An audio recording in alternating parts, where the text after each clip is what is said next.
tema liderança e mediação de conflitos.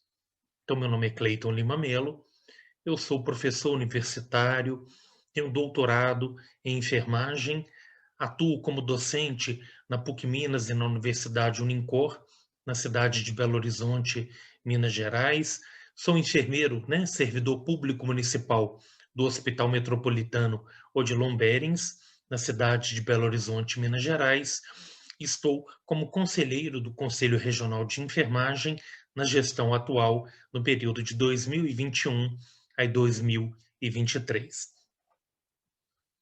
Então, é muito importante porque, falando desse tema, nós estamos falando aqui de soft skills, que são habilidades leves, comportamentais, e quando nós formamos, preparamos profissionais, nós temos que trabalhar essas competências e habilidades, deixando claro que as pessoas hoje, essa frase de Peter Drucker, ela chama muita atenção que muitos profissionais e as pessoas, elas são contratadas pelas suas habilidades técnicas e acabam sendo demitidas pelos seus comportamentos. Então, o desenvolvimento dessas competências e habilidades, ele se torna fundamental.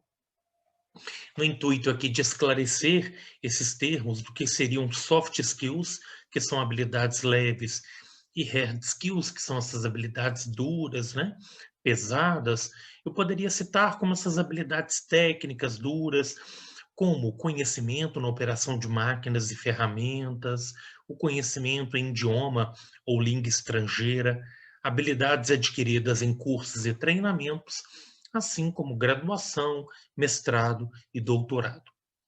Mas já soft skills eu posso definir como a capacidade e habilidades de comunicação, de relacionamento interpessoal, a capacidade de persuasão, ou seja, de convencimento, de negociação, a sua capacidade analítica, a resolução de conflitos, assim como a proatividade.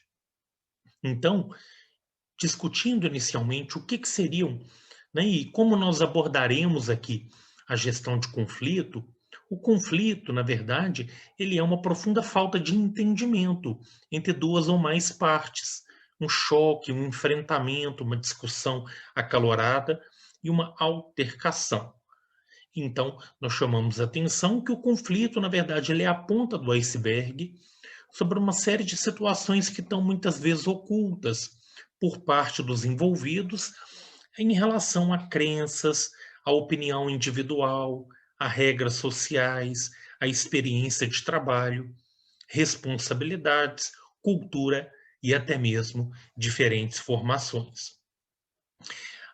Essa frase de Freud, ela afirma que se dois indivíduos estão em acordo em tudo, pode ter certeza que um dos dois pensa por ambos. Ou seja, é importante essa empatia, ceder, pensar no bem comum, justamente no processo de resolução de conflitos.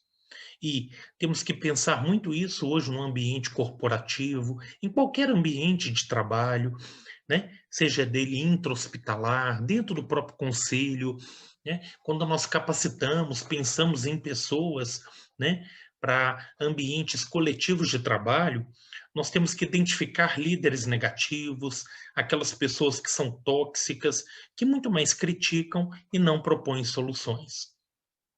Então é importante trazer aqui já essa definição do que é conflito e o que é problema.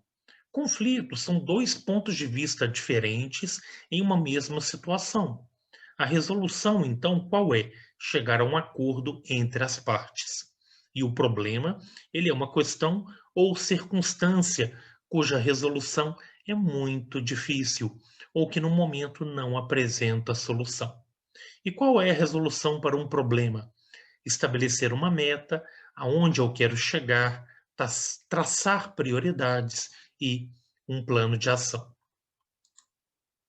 Então, quando nós pensamos aqui nas principais causas de conflitos, podemos citar e abordaremos aqui problemas de comunicação, estrutura organizacional, disputa de papéis, escassez de recursos, mal entendidos no ambiente de trabalho, alta rotatividade, e falta de confiança entre os membros da equipe. E deixamos claro que hoje nós temos diversos canais de comunicação, nós nos comunicamos por WhatsApp, outros grupos de mídias e redes sociais, e muitas vezes nós percebemos a intencionalidade das pessoas, no discurso, na fala, em uma frase, num comentário sobre uma postagem que você faz, e você pode sim perceber que a intencionalidade de alguém pode gerar conflito, pode gerar discórdia, ou mesmo qual é a intenção dentro daquele grupo. E aí que nós passamos a entender que muitas vezes nós temos um grupo de pessoas trabalhando no mesmo local que podem não ser equipe, pode não ser time. É um grupo de pessoas aglomeradas, mas que não têm um objetivo comum e que, entretanto, podem inclusive estar tendo discórdia, disputas individuais e elas não têm um ponto comum, né, a se chegar. Então, quando nós falamos em gestão de conflitos, nós temos que trazer aqui também, né, o conceito e a concepção de liderança, porque os líderes, eles são formados, nós desenvolvemos liderança e nós não nascemos líderes. Então, a liderança é uma capacidade que nós desenvolvemos isso no decorrer da nossa vida.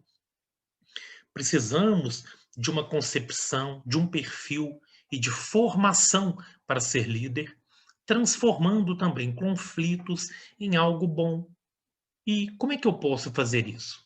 Eu tenho que manter a minha equipe motivada, que as suas necessidades sejam ouvidas e respeitadas, procurando primeiro entender, então ser entendido, né? Procure primeiro entender. Sinta-se confiança no líder, segurança no trabalho e que as tarefas e as atribuições estejam bem definidas. Então, são tarefas e atribuições muito importantes porque uma equipe desgastada, uma equipe cheia de conflitos, desarticulada, quando você não sente confiança na sua liderança, eu não falo aqui chefia, você passa a não estar engajado e você pode, inclusive, passar a ter um comportamento tóxico e uma liderança negativa no meio destes profissionais. Então, na gestão de conflito, nós devemos estabelecer aqui e entender que tipos de conflitos que nós estamos falando. Nós podemos ter conflitos intrapessoais, e aí é muito importante entender que o comportamento de algumas pessoas, eles vêm a partir de frustrações e conflitos individuais que ela nem mesmo resolveu com ela, que ela precisa de acompanhamento psicológico, ela precisa de avaliação individual. Nós temos conflitos interpessoais, né, entre duas pessoas e conflitos grupais. Então é muito importante entender o tipo de conflito envolvido, quem são as pessoas envolvidas e até mesmo a dimensão desse conflito. E temos também que entender que, por mais que seja uma experiência de conflito, que a gente não deseje conviver com conflito, nós podemos entender que ele pode ter repercussões negativas e repercussões positivas, a partir do momento que é a experiência que eu vou tirar a partir disso. Então, podemos citar aqui como fatores negativos de um conflito, como para o paciente, né? Pensando aqui na assistência, numa linha de cuidado, para o paciente, decisões de tratamento tardio, cuidados não ótimos, preferências e valores não respeitados. Podemos citar aí considerações éticas até em cuidados paliativos e de terminalidade, quando nós não respeitamos o desejo do próprio paciente e da família, quando nós sequer perguntamos o que o paciente deseja enquanto tratamento, enquanto cuidado. A família, isso aumenta a ansiedade e o fardo, a desconfiança na equipe. Nós vivemos, inclusive agora na pandemia do Covid-19, um afastamento da família, né? Um afastamento presencial da família, da linha de cuidado. Muitos familiares só têm abordagem de boletim, de notícia, por chamadas, por tablets, por chamada telefônica, pelo risco de contaminação. E é muito importante essa relação que vai ser estabelecida com a equipe, porque quando eu desconfio de alguém, quando eu não tenho uma relação empática e desconfiança, eu passo a não acreditar naquele serviço que é prestado e naquela relação que deve ser bem estabelecida.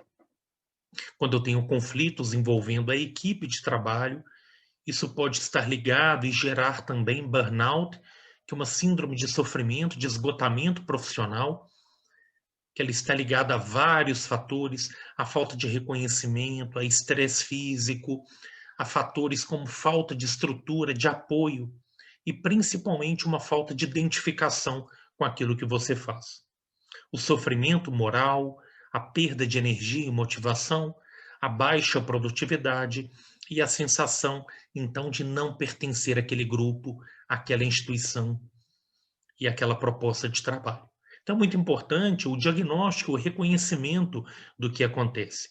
Que muitas vezes nós abrimos aí discurso para criticar alguém naquilo que ele não dá conta de fazer, numa tarefa não cumprida, num desempenho não satisfatório, mas nós precisamos de entender qual é o momento que essa pessoa vive, qual é a relação dela com essa empresa, com esse trabalho, e entender que ela também pode estar precisando de acompanhamento, de cuidado e de apoio. Os sistemas de saúde, eles também têm repercussões, né, e sofrem com isso a partir de custos relacionados a eventos adversos e também litígios.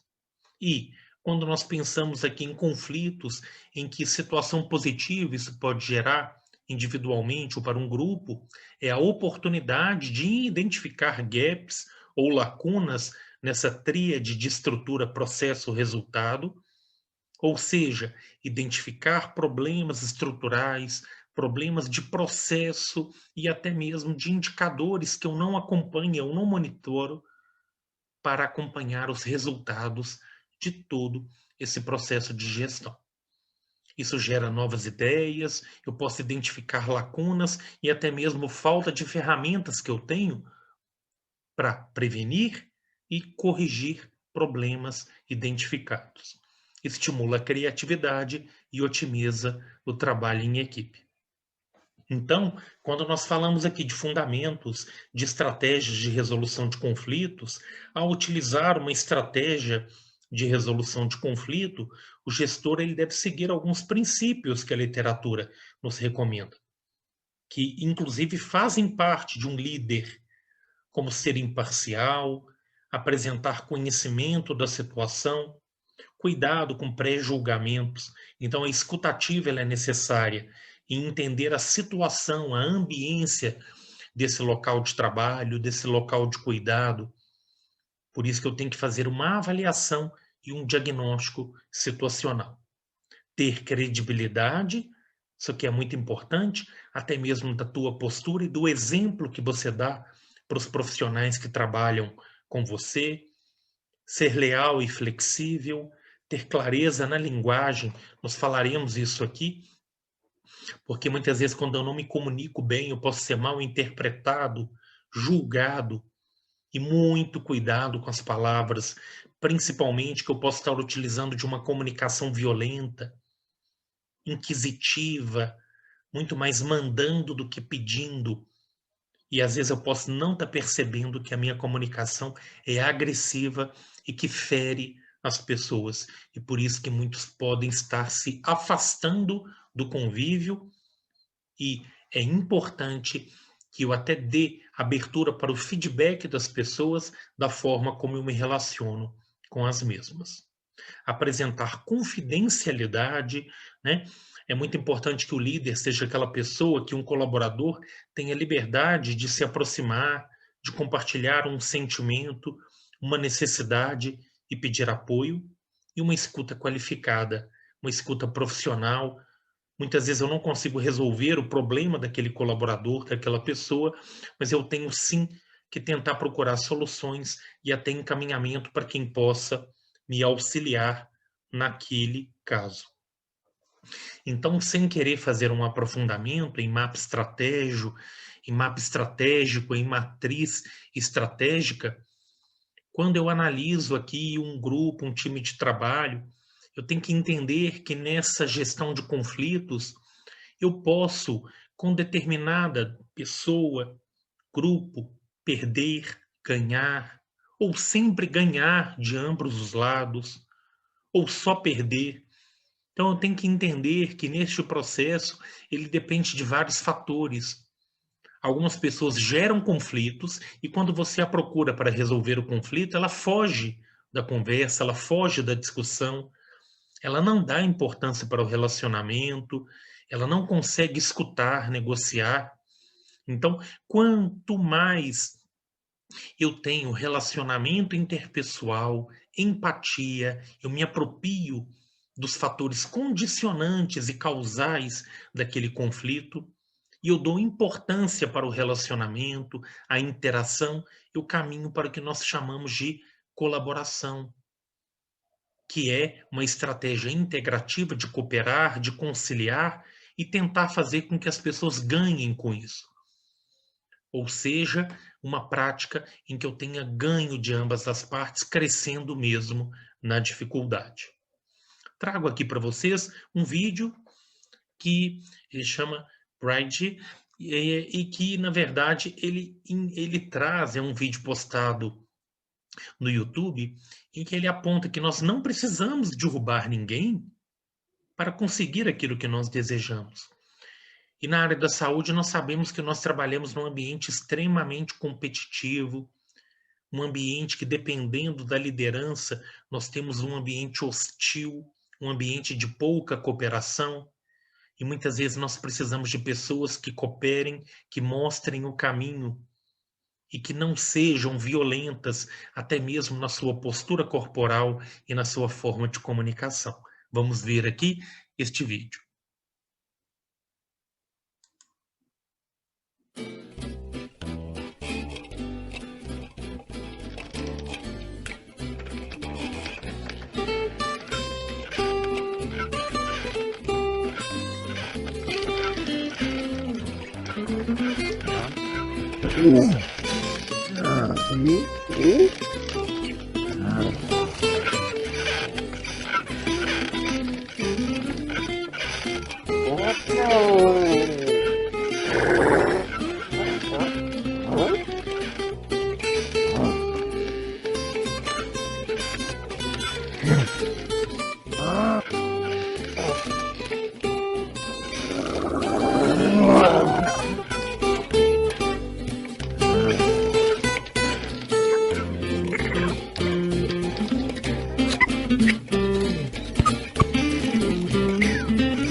O vídeo ele só tem uma música de fundo e essa interpretação ela é individual e a gente pode perceber muito bem que o que dá certo aí no final é quando existe um entendimento, uma colaboração, uma negociação, né, e uma troca de forças, uma sinergia, em que a partir do momento em que a gente tem uma luta, né, uma luta de corda, de força mesmo, tentando medir quem vai ganhar primeiro, quem é o mais forte, quem passa, quem não passa, e a gente pode perceber que os dois perdem naquele momento.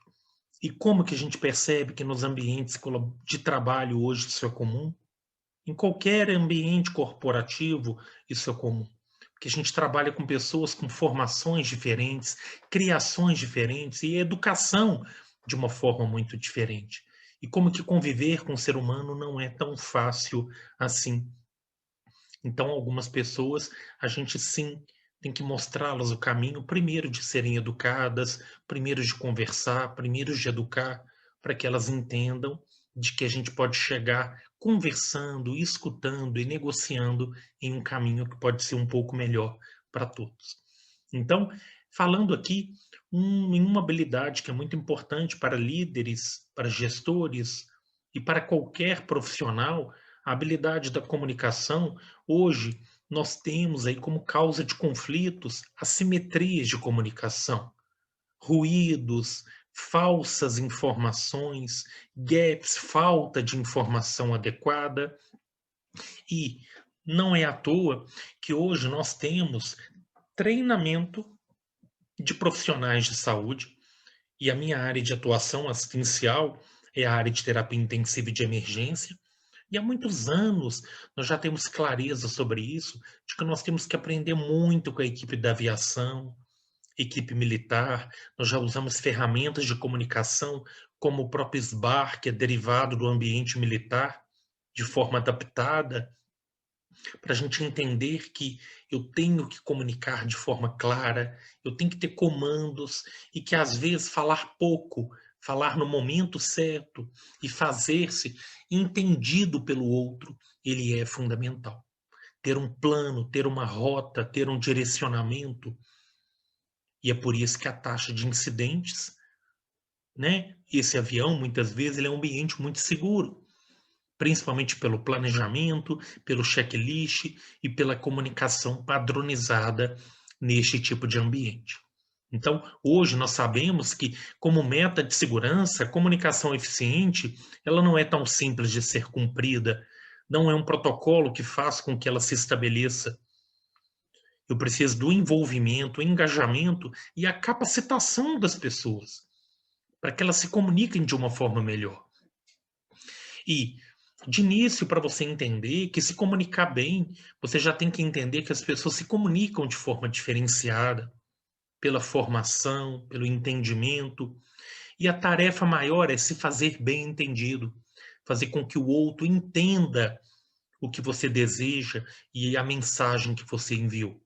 E a gente tem que tomar muito cuidado hoje que nós existem vários mecanismos e talvez isso possa ser um curso no outro momento que a gente possa oferecer, porque um grande problema é qual canal de comunicação que eu estou usando.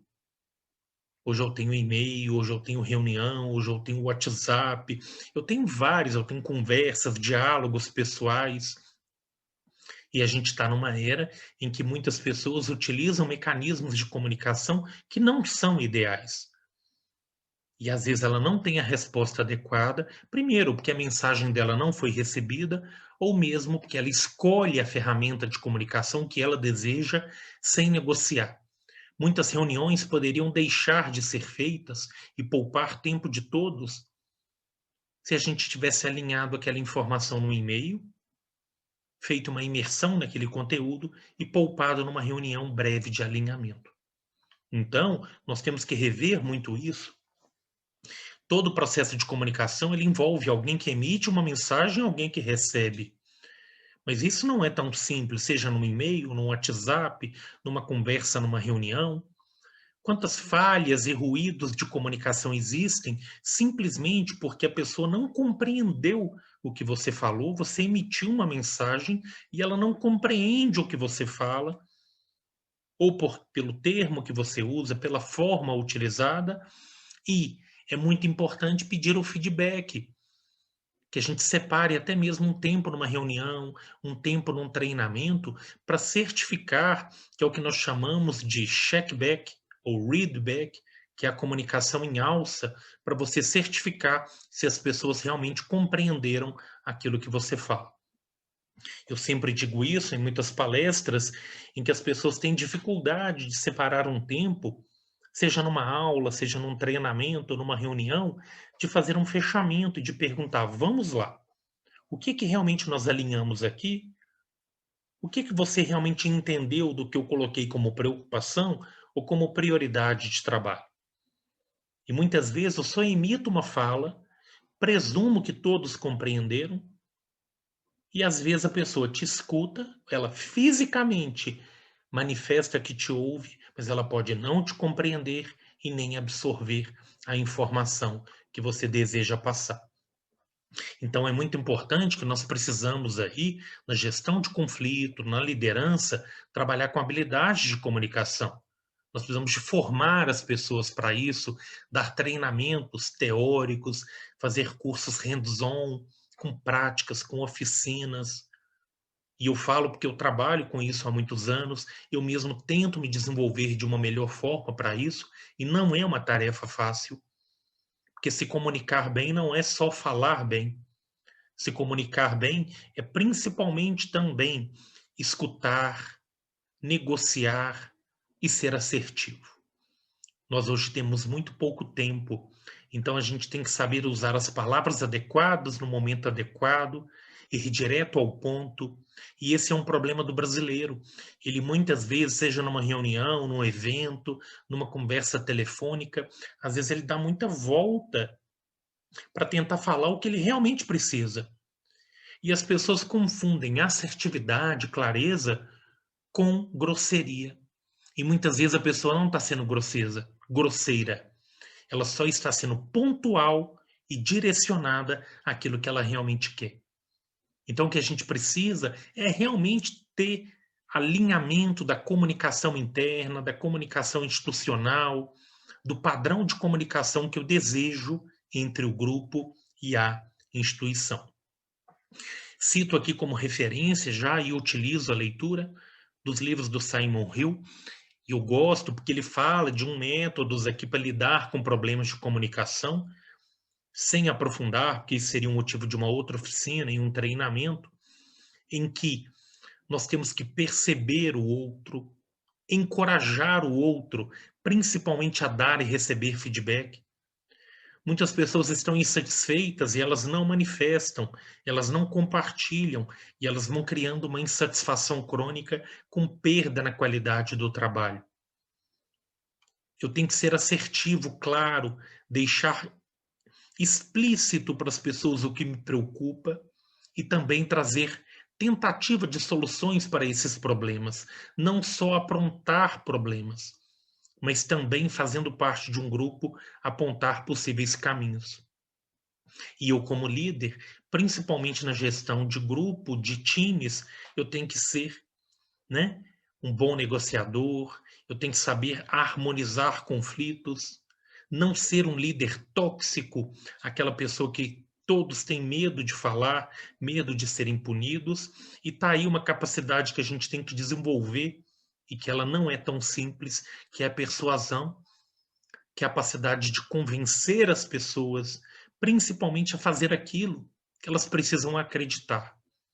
Muitas tarefas e muitos protocolos que nós temos, eles não são cumpridos simplesmente pelo fato de que as pessoas não acreditam naquilo, na missão, na visão institucional.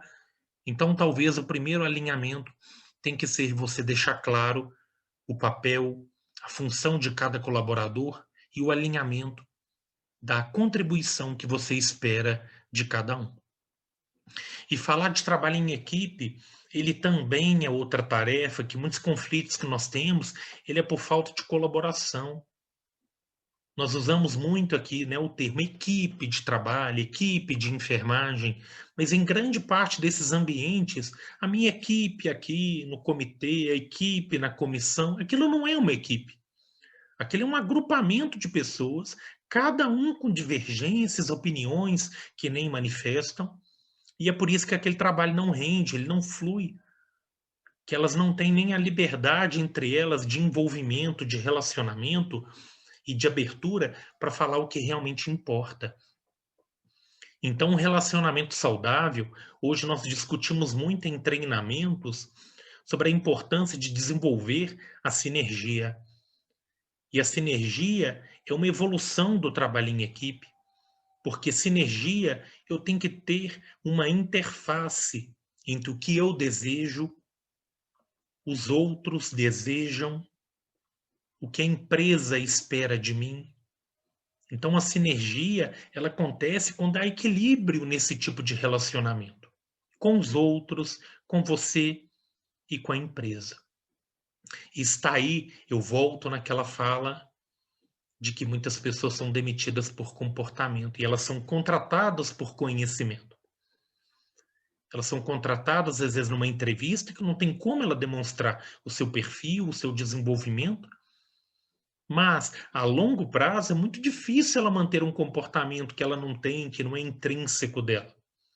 Então, hoje, o bom profissional é aquele que assume, veste a camisa da empresa, que ele é uma pessoa que as pessoas o enxergam como confiável, que nós sim, pelo comportamento dessas pessoas, hoje nós suspeitamos que algumas pessoas puxam sim o seu tapete, que elas não caminham junto com o grupo, né, e que elas não têm sinergia. Pelo contrário, parece que elas remam ao contrário, querendo que aquele barco afunde. E aí você pergunta, de que lado você está? Então é muito importante, por mais que a gente deseje alinhamento, tem pessoas que explicitamente, e aí por questões que são diversas, de alinhamento comportamental, manifestam intenções que são duvidosas. E nós temos que tentar alinhar e neutralizar essas pessoas dentro de um grupo. E está aí um outro desafio hoje que nós temos, e já estou caminhando aqui, né, para minha fala final, que um ponto-chave que nós temos hoje, não adianta ter esse discurso só teórico. A gente tem que tentar, e agora na pandemia, essa é uma dificuldade que nós temos, né? De ter treinamentos em loco, face a face, fazer discussão, caso clínico, mentoria, porque as pessoas têm que ter relacionamento, têm que ter vivência clínica, simulação de caso, simulação de problema.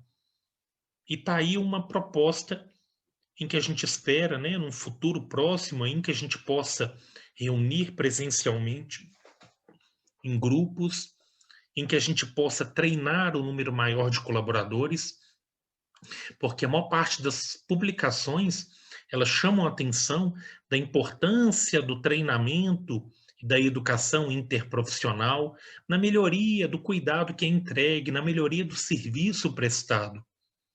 Hoje nós temos que colocar as pessoas em simulação de situações muito próximas ao seu cotidiano de trabalho. E não é só simular parada cardíaca, não é simular, né, transporte. Eu posso simular situações comuns, como a recepção de um cliente, como atendimento de um inscrito, como comunicar notícia a alguém. Eu posso simular, a partir de um líder, de um diretor, como que ele conduz uma reunião e como que ele resolve um conflito, ou até mesmo como que ele desenvolve uma reunião a partir de um observador, na introdução, no desenvolvimento e no fechamento. Então a gente não simula só atividades procedimentais.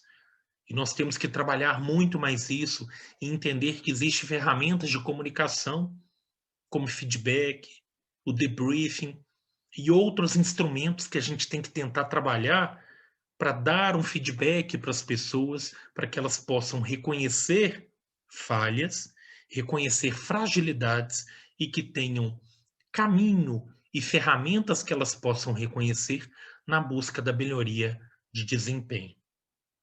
E chamam muita atenção, e por isso que eu falo que a gente não pode ficar querendo desenvolver os profissionais.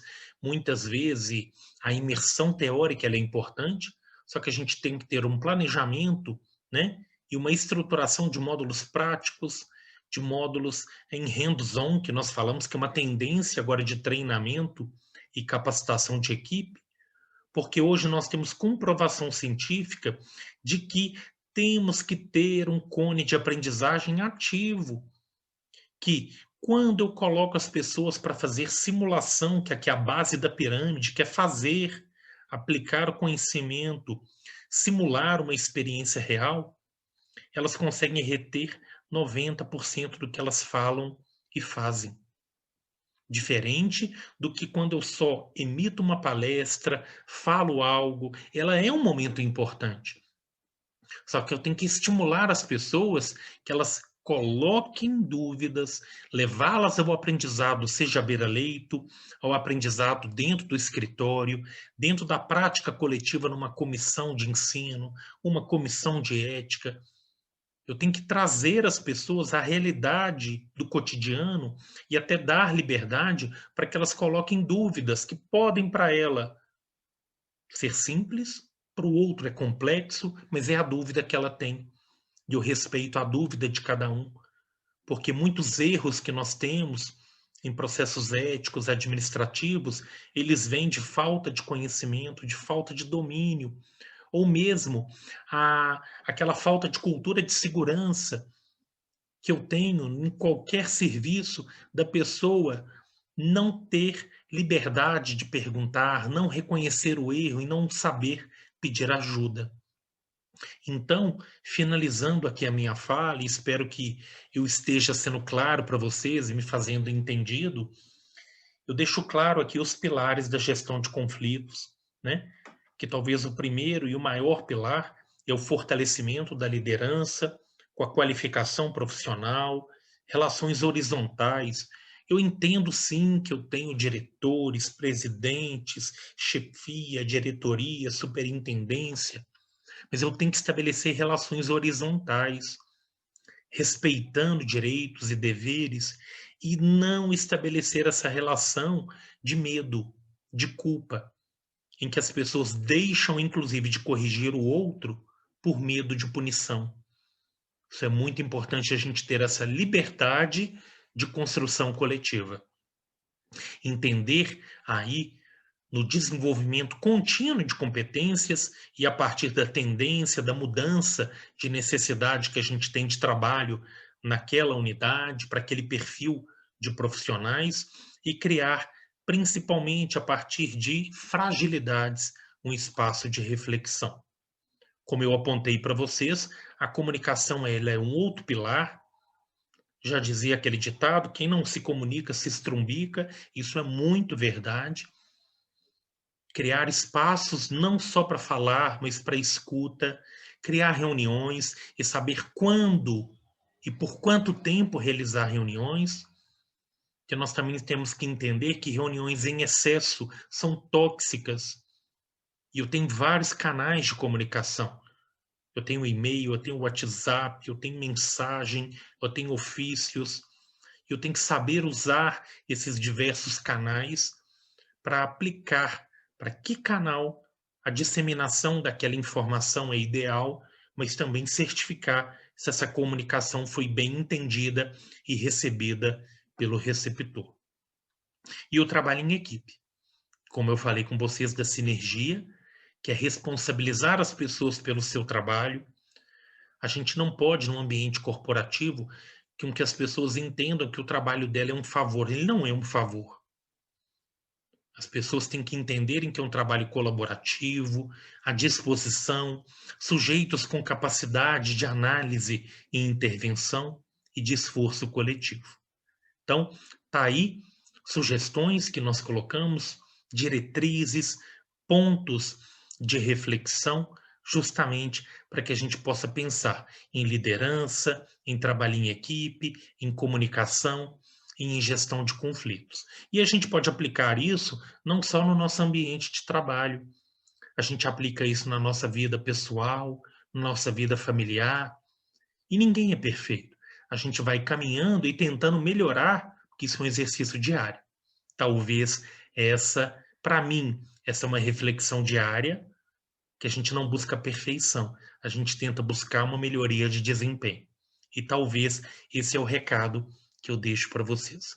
Eu me coloco aqui à disposição, fico muito feliz, né, de estar falando aqui para vocês.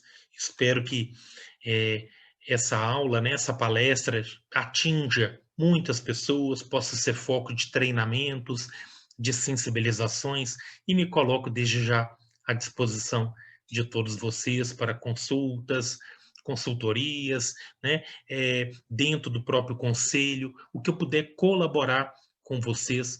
Deixo aqui as minhas redes sociais para dúvidas, questionamentos e apontamentos, o que eu puder colaborar também, ok? O meu muito obrigado, um abraço a todos.